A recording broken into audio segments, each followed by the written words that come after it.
কিয়ামতের আলামত ভাবে বোঝা যায়, কিয়ামতের আলামত ভাবে বোঝা যায়। সাবধানে থাকি ও মুমিন ঈমান রাখা দায়, সাবধানে থাকি ও মুমিন ঈমান রাখা দায়। কি বলবো ভাই বাংলার বাণী,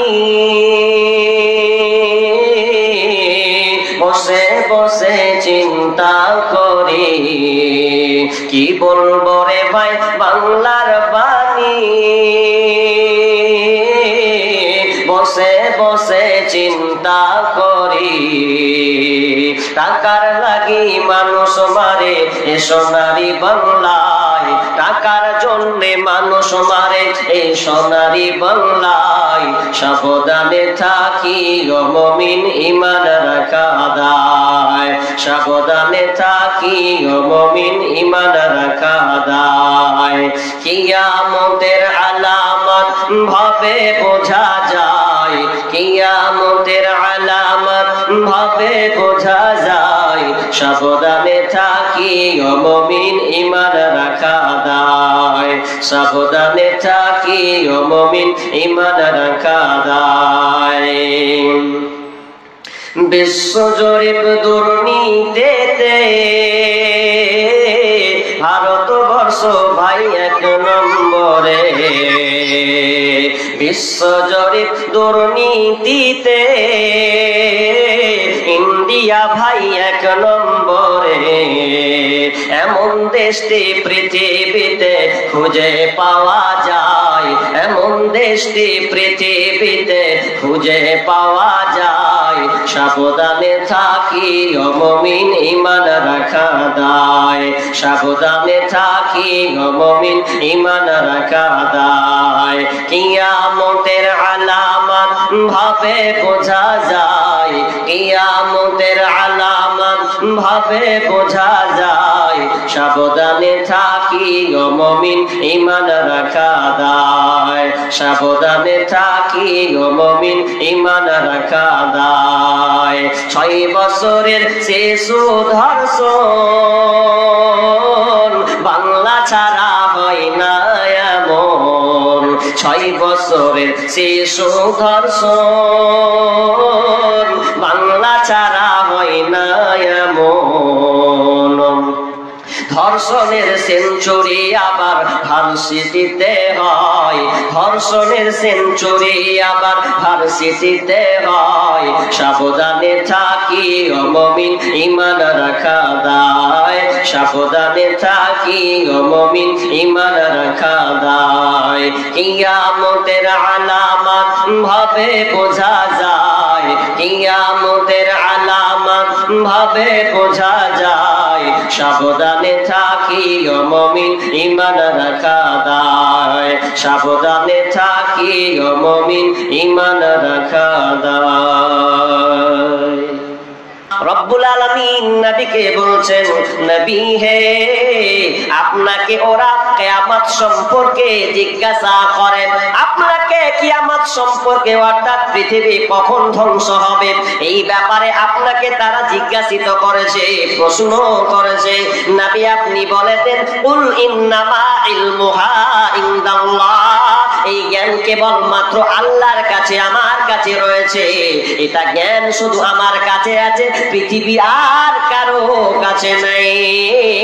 একমাত্র আল্লাহ ছাড়া এই জ্ঞান পৃথিবীর কেউ রাখেন না, বরং নবীরা পর্যন্ত এই জ্ঞান রাখেন না। তবে আল্লাহ বলছেন, নবী ওয়া মা ইউদরিকা লাআল্লা সাআতা তাকুনু করিবা, তবে নবী জেনে নাও কিয়ামত যে কত দূরে আছে, বেশি দূরে নয়। ও নবী হে এই কিয়ামতটা খুবই অতি সন্নিকটে এসে পৌঁছেছে, আর বেশি দূরে নয়।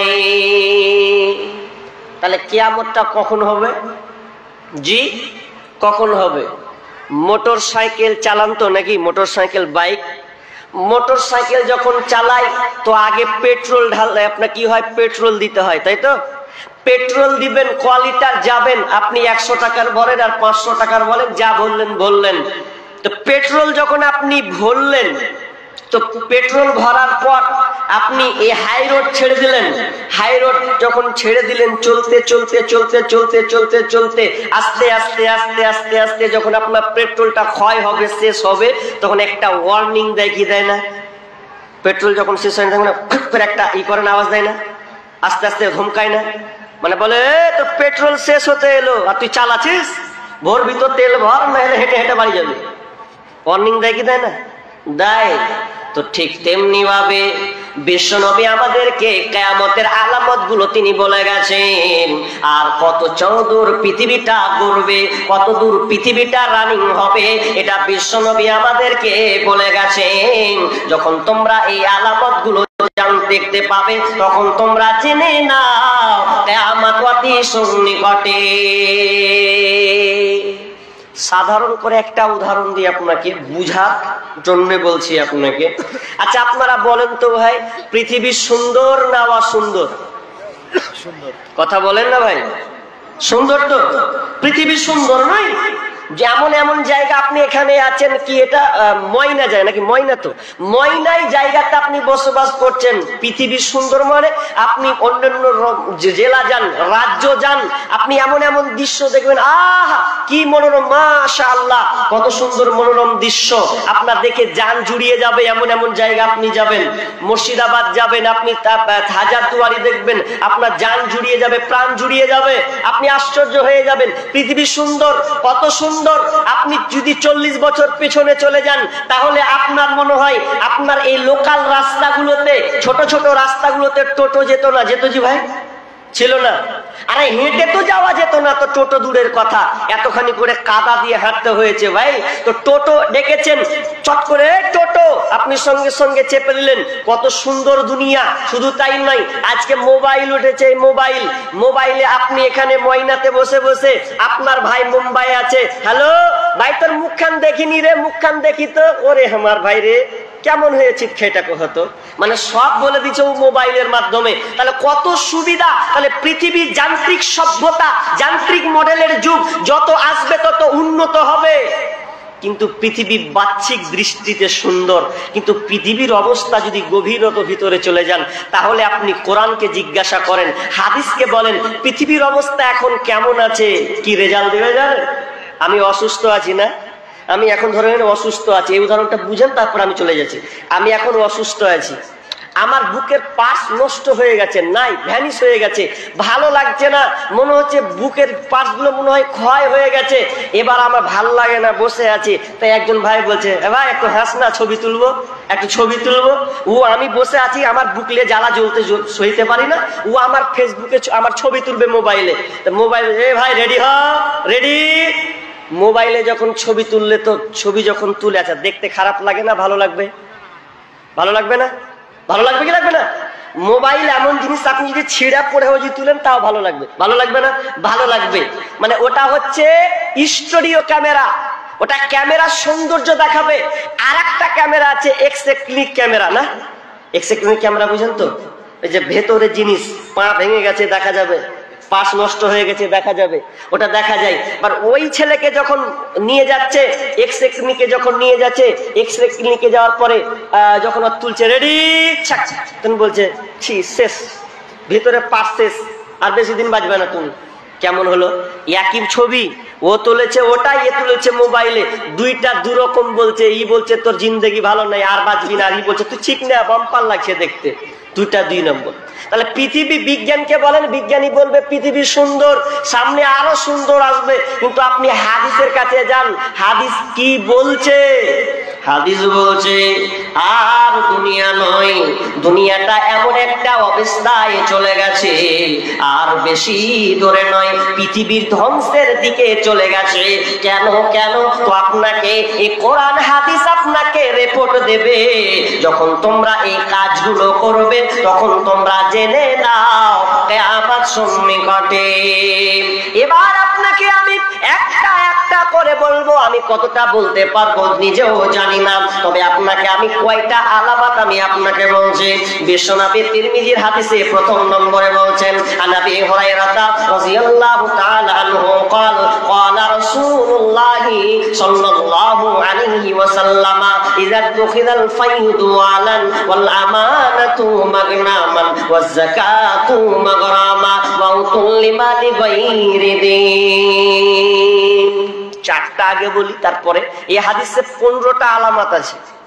15টা আলামত আছে পৃথিবী যে ধ্বংস হবে। তো এই 15টা আলামত যখন তোমরা দেখবে তখন তোমরা জেনে নাও পৃথিবী ধ্বংসের দিকে খুব তাড়াতাড়ি। আর বড় আলামত 10টা আছে। এই 10টা আলামত এমনই একটি আলামত যখন সচক্ষে তুমি দেখতে পাবে তখন 100তে 100 পৃথিবী ধ্বংস শুরু হয়ে গেছে, তখন আবার রানিং হয়ে যাবে।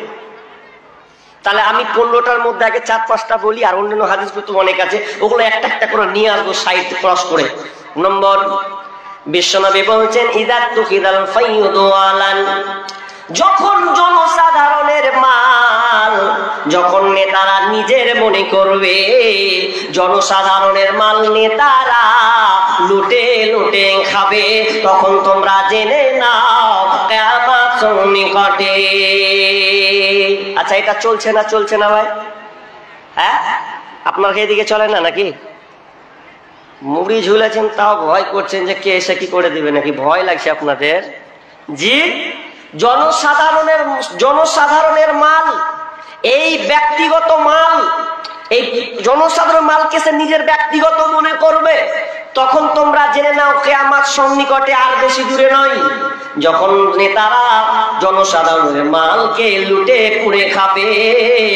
আল্লাহ রাসূল কেন সিরিয়াল 15টা সিরিয়ালের মধ্যে 1 নম্বর নেতারাকে কেন ধরা হলো?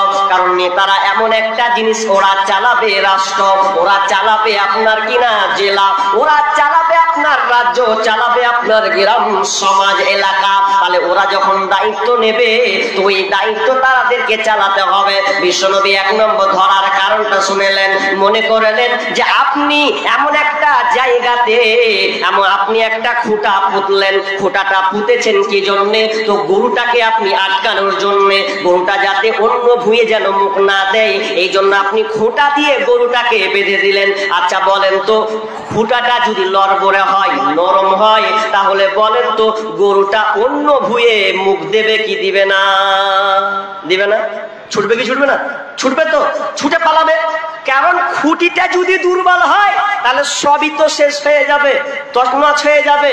কিন্তু এটা হবে যে নেতা যদি লড়বড়ে হয়, তাহলে নেতা লড়বড়া হলে সব শেষ, দেশই ছাড়খাড় হয়ে যাবে নেতাদের কারণে। কারণ আজকে বর্তমান দেখেন কি নেতার অবস্থা। এ নেতা নয়, এ লেতা, লেতা, এ ভি লেতা, ও ভি লেতা, ভূত ভি লেতা, সব কুছ লেতা, ছাড় ফাড়কে মূর্খে লেতা এর এই, তাই তো? আজকে বর্তমান এরাই হচ্ছে নেতা। নেতার ব্যাপার কয়েকটা আপনাকে কথা বলো, তার আগে আরেকটা হাদিস বলি মিডিলে। হাদিসটা কি জানেন?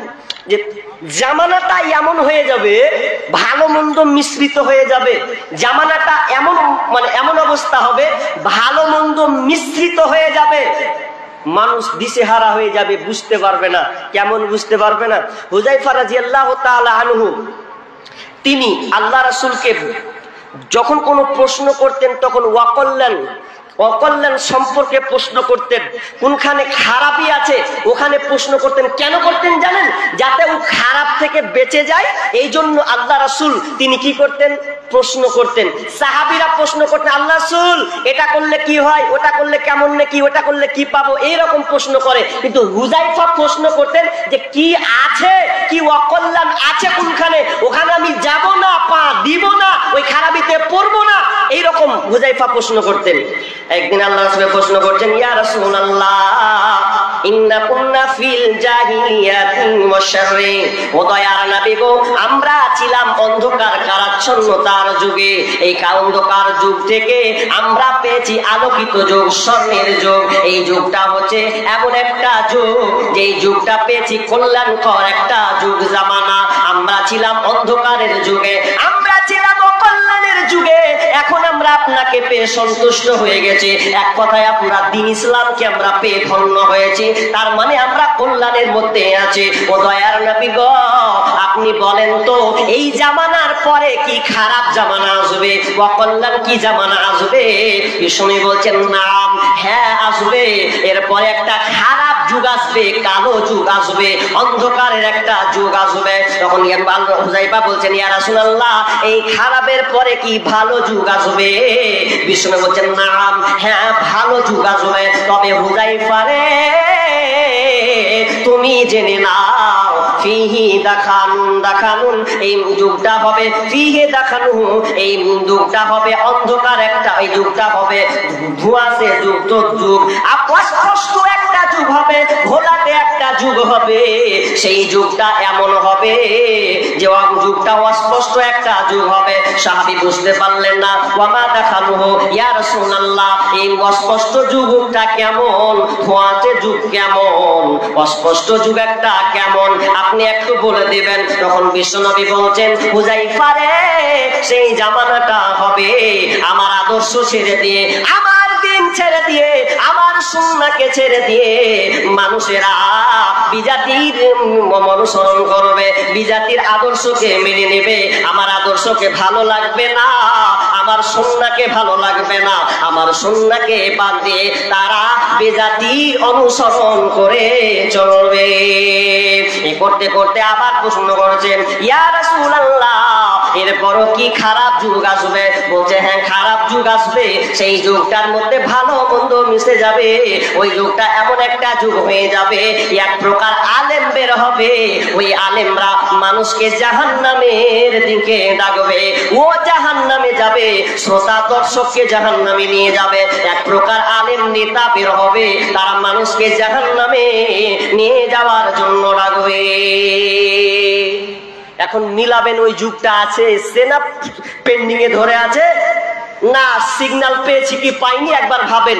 এমন একটা জামানা আসবে, আল্লাহ রাসূল বলছেন ওই যুগে আমার আদর্শকে মানবে না, মতবাদ কালমার্কস থিওরি ইত্যাদি বেধর্মীদের মতবাদ মানবে আর আমারটাকে ছুঁড়ে ফেলে দিবে। শুধু তাই নয়, এক প্রকার আলেম যে বের হবে, ওই আলেমটাও জাহান্নামের দিকে ডাকবে। নইলে আজকালকার আলেম দেখেন, আলেম যে কত রকমের আছে, আল্লাহু আকবার, ভেদাভেদের শেষ নাই। এক আলেম মিস্টেজের মাইকে বকছে, এমন উল্টা পাল্টা গাজাল বলছে, তো গাজালে বলে মানুষকে ডাকছে। বলছে আমি চাই না বেহেশত, ভাই পাই না জাহান্নাম, আমি চাই না বেহেশত, ভাই পাই না জাহান্নাম, আমার কপালে লিখে দিও দয়ার নবীর নাম, আমার কপালে লিখে দিও দয়ার নবীর নাম। ও জাহান্নামকে ভয় করে না, ও জান্নাত পেতেও চাই না, জাহান্নামও ভয় করে না, ও জান্নাত পেতেও চাই না। কত বড় নিমহারাম দেখেন।